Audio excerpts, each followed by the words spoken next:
오늘 스바냐 3장을 읽게 됐습니다. 내일 이제 원칙적으로는 스바냐서를 이제 마무리하게 되지만 내일은 매일 성경이 없기 때문에 마지막 부분은 이제 수요일 저녁 기도회 때 다루도록 하겠습니다.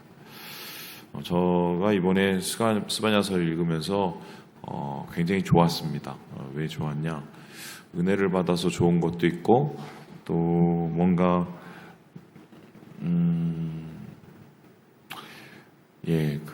예전에도 이 말씀을 몇 번 쭉 읽었는데 그때 생각이 나기도 하고 그래서 좋기도 했지만 사실 제가 좋은 이유는 조금 다른데요. 짧아서 좋습니다. 왜 짧아서 좋느냐?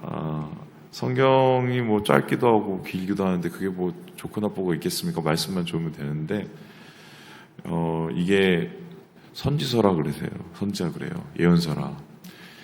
저하고 이제 매일 성경 쭉 해오신 분들은 알 겁니다. 이사야의 바다와 예레미야의 산맥을 넘어서신 분들은 알 겁니다. 총 66장에 예레미야서는 52장이 넘습니다.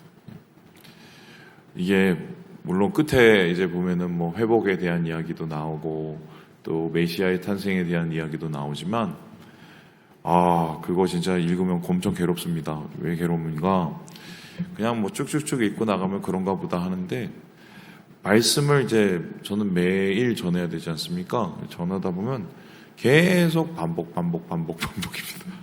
그리고 이게 좋은 얘기를 그나마 반복하면 마음이 편해지는데 다 망한다. 그렇게 하지 마라. 망한다. 다 그 얘기에 반복. 그렇게 한 거의 2달은 해야 됩니다.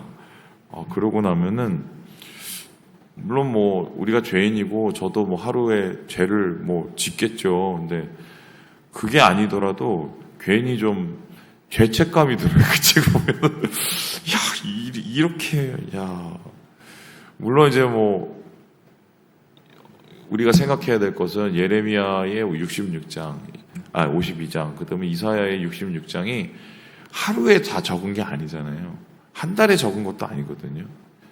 그의 말씀들이나 예언들은 사실 그의 인생 전반에 걸쳐서 한 것을 모아놓은 거기 때문에 사실은 이제 그걸 우리가 한 번에 다 읽어내리니까 힘든 건 사실이죠. 근데 어쨌든 너무 길어서 똑같은 얘기를 그것도 망한다는 얘기를 계속 읽다 보면은 되게 힘들어요. 근데 스바냐서는 아주 깔끔하게 그 몇십 장짜리 예언서를 딱 3장에 줄여놓으니까 이게 좀 편해요. 편하고 이 정도 하면은 다음에 또 다른 일이라고 그런 게 있습니다.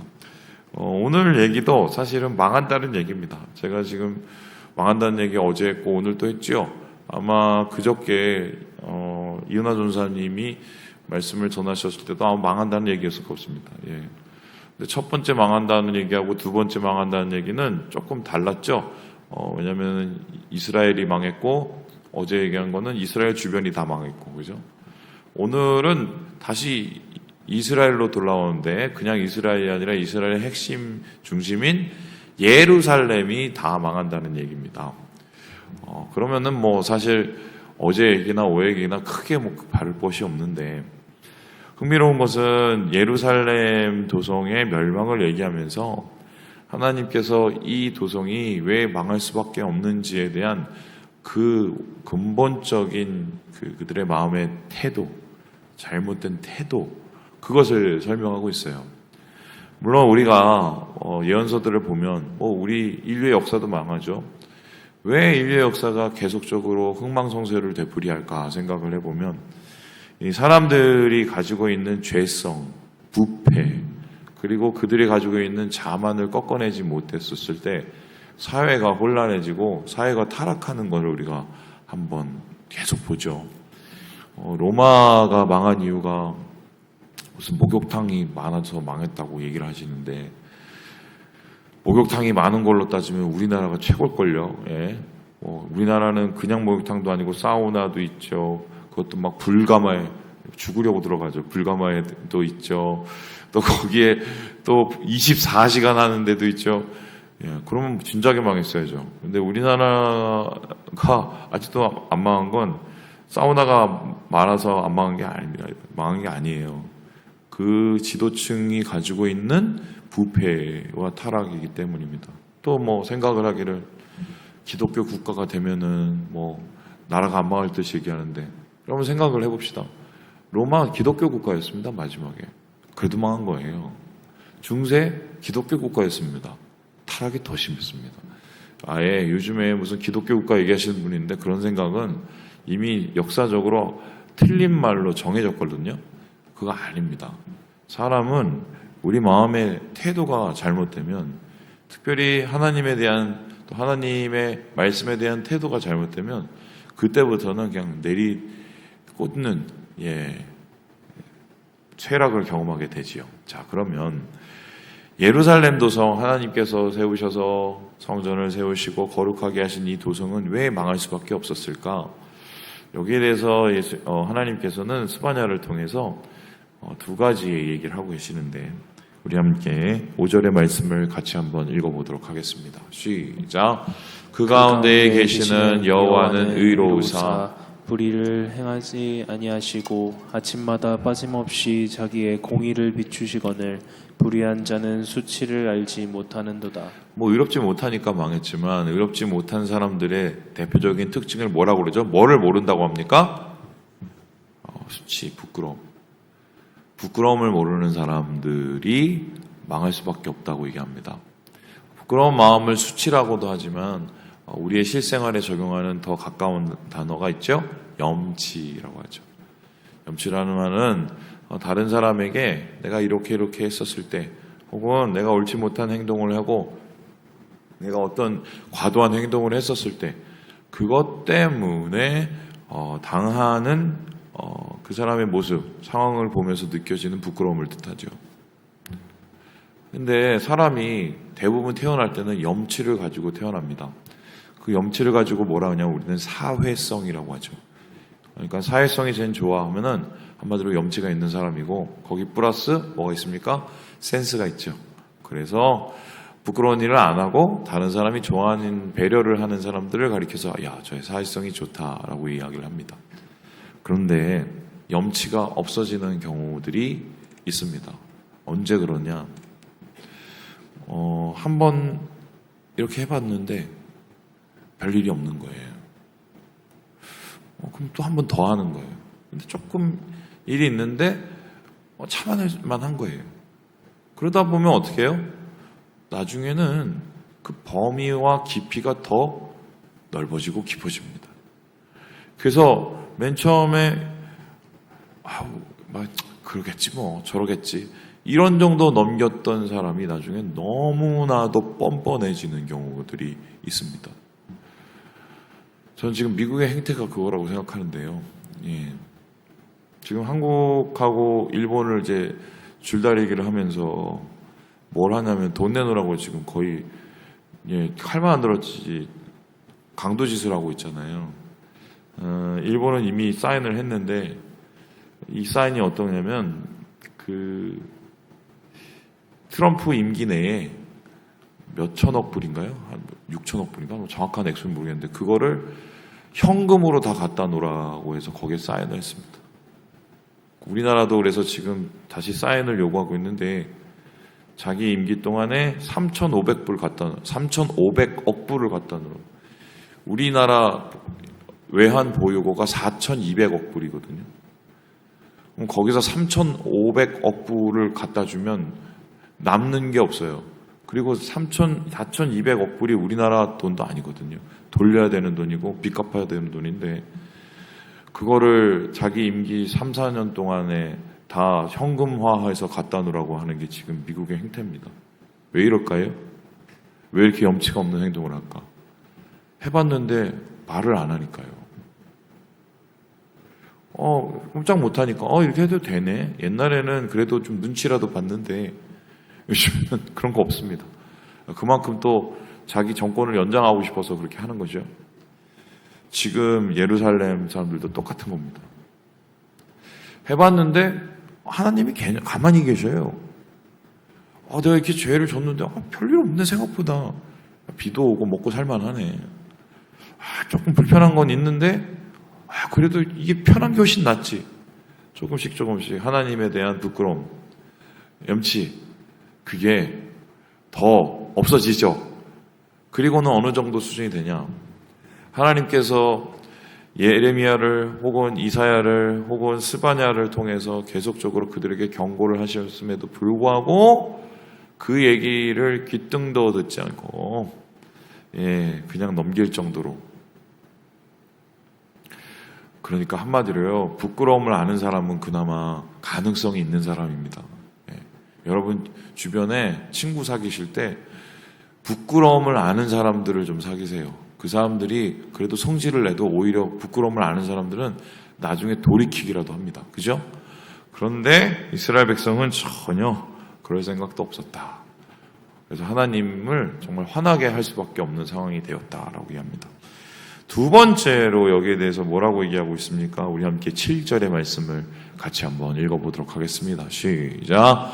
내가 이르기를 너는 오직 나를 경외하고 교훈을 받으라. 그리하면 내가 형벌을 내리기로 정하기는 하였지만 너의 거처가 끊어지지 아니하리라 하였으나 그들이 부지런히 그들의 모든 행위를 더럽게 하였느니라.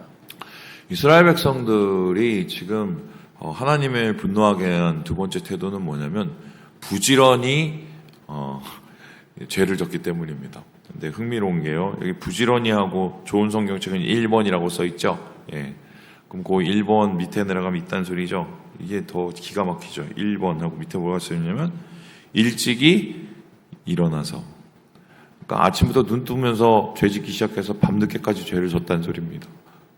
부지런히 선을 행하고 부지런히 먹고 사는 일에 최선을 다하는 게 아니라 아침부터 일어나서 죄를 졌으니 그 전보다 더 죄악과 포악이 더 심해졌다는 걸 알 수가 있는 거죠. 그러면은 어떻게 부지런히 죄를 지을 수 있었느냐? 지금 앞에 나오는 이 내용을 보면 하나님께서 야, 좀 제발 내가 너희들에게 형벌을 내리고 정했는데 마음을 돌이킬 수도 있거든. 그러니 좀 회개 좀 하지, 고치지, 조금이라도 좀 변하는 게 있으면 좋겠다, 이렇게 얘기를 하셨단 말이에요. 그런데 여기에 대해서 예루살렘의 사람들은 어떻게 대답을 합니까? 싫은데요? 바뀔 생각 없는데요? 그러니까 뻔뻔한 이 부끄러움을 모르는 것 플러스 거기에 더 나가면 뭐냐면 고칠 생각이, 바꿀 생각이 1도 없는 겁니다. 그러면은 사람이 안 바뀌려고 하면 어떻게 합니까? 하나님과 사람의 관계 속에서 내가 안 바뀌려고 그래요. 나는 그냥 살았던 대로 살아야 돼. 나는 내가 누렸던 것을 다 누려야 돼. 나는 내가 그냥 해왔던 모든 것들을 그대로 그냥 가지고 있어야 돼. 사람 앞에서도 하나님 앞에서도. 그러면 어떻게 해야 됩니까? 방법은 한 가지밖에 없습니다. 어떻게 해요? 나는 안 바뀌려고 하면 주위가 바뀌어야 됩니다. 니네가 바꿔야지, 니네가. 아니면 하나님에 대해서 하면 어떻게 돼요? 하나님이 바뀌어야지. 그래서 나는 가만히 있고 하나님을 바꿔놓는 것을 뭐라고 하는지 아십니까, 여러분? 우상이라고 합니다. 우상은 뭐냐? 내 뜻대로 하나님을 만드는 거예요. 내 마음대로 하나님을 조정하는 거예요. 이 사사기의 끝에 보면은 웃지도 못할 일이 나오죠. 한 불량배가 어머니한테 칭찬을 받으려고 집에다가 이제 산당 같은 거, 이제 제단을 만들어 놓지 않습니까? 거기다가 제단을 만들어 놓고는 제사장이 한 명 있어야겠네 이러는데 마침 레위 그 총각이 소년이 거지같이 돌아다니는 거예요. 그래서 걔를 불러다가 야, 너 제사 지낼 줄 알아? 잘 모르는데요. 뭐 대충 하면 되니까 너 레위 사람인 거를 일단 사람들한테 좀 부각을 하자. 그러면서 앞에 시켜갖고 제사장을 시켰어요. 그게 하나님 앞에 큰 분노와 큰 노함을 만들죠. 왜입니까? 하나님을 섬겼는데요. 하나님 섬긴 거거든요. 그런데 하나님을 하나님으로 섬긴 게 아니라 하나님을 내 맘대로 섬기는 겁니다. 왜요? 바뀔 생각이 1도 없기 때문이죠. 신앙생활을 하는데 바뀌지 않으면 죄송해요. 신앙생활 안 하시는 거하고 똑같은 겁니다. 일이라도 내가 바뀌지 않았으면 내가 살아가면서 둘 중에 하나예요. 그렇게 완전하고 고결하신 분이시던가 하나님이 보시기에 너무 완전하고 고결하신 분이던가 아니면 제대로 신앙생활 안 하고 있는 거예요. 왜냐하면 이런 건데요. 저도 사람이고 저도 못난 부분이 못되고 못난 부분이 많아서요. 글쎄요, 왜 하나님께서 저를 목사로 세우시고 앞에 강단에 세우셨는지 뭐 아무리 생각해도 그런 것 같아요. 아, 얘도 목사할 수 있다 뭐 이런 거 보여주시려고 그런 것 같은데요. 네. 목사를 한 20년 좀 넘게 하면서 진짜 많이 변했어요, 저는. 근데 왜 변했냐를 한번 생각을 해보면 제가 막 도덕적 깨달음을 얻고 아니면은 굉장히 깊은 성찰을 해서 깨달은 게 아닙니다. 얻어맞아서 변한 거예요. 사람 통해 얻어맞고 환경 통해 얻어맞고 하나님께서 마음에 또 막 메마른 시간을 보내게 하시면서 이리 얻어맞고 저리 얻어맞다가 제가 변한 겁니다. 사람은 사실 신앙생활을 제대로 하면 그렇게 변할 수밖에 없어요. 요나를 한번 보세요. 오죽했으면 하나님이 물고기 갖다가 끌어서 그 뱃속에 갖다 집어넣고 변화시키려고 합니까? 그만큼 하나님은 의지가 대단하신 분이거든요. 그런데 그렇게 예루살렘을 향해서 하나님께서 열심을 다했음에도 불구하고 예루살렘 사람들은 여전하다. 왜요? 아침 일찍 일어나서 나는 안 변할 거야. 더 강해질 거야. 오늘 나는 더 세질 거야. 내 걸 절대로 포기를 못해. 그게 좋든 말든 내가 만족하면 땡이야. 이러면 그냥 파멸의 길로 달려가는 거고 하나님께서 그 영혼들을 더 이상 돌이킬 수 없는 한마디로 더 이상 신앙과 관계가 없는 사람들이 돼버리게 되는 거죠. 그래서 오늘 하나님께서는 이런 사람들을 향해서 이렇게 얘기하시는데요.